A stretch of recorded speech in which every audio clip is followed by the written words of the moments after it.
opcions que tenim per tractar amb el làser CO2 és un rejoveniment de tota l'àrea pericular o de l'àrea facial, perquè el làser CO2 ens permet estimular el col·làgen durant els 6 mesos posteriors a la seva aplicació i això ens permet rejovenir la pell, disminuir les arrugues facials fines, les arrugues de l'àrea peribucal, de l'àrea periocular i també ens ajuda a tractar cicatrius d'acné o cicatrius inestètiques que podem tenir per tota l'àrea facial. Dura aproximadament el tractament uns 20-30 minuts i després al pacient el que li passa és que la cara se li posa de color, se li posa vermella i al cap d'unes horetes apareixeran unes petites crostetes per tota l'àrea tractada.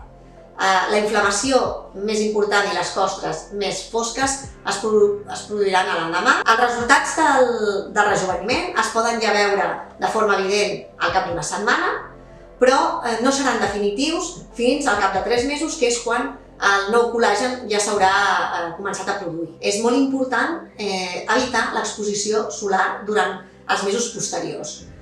És important que a partir del segon dia ens posem crema solar cada vegada que anem a sortir al carrer i l'anem repetint habitualment cada hora. Una de les avantatges que tenim amb el Resurfacing o rejoveniment de làser CO2 és que hi podem afegir també vitamines, àcids hialurònics, factors de creixement.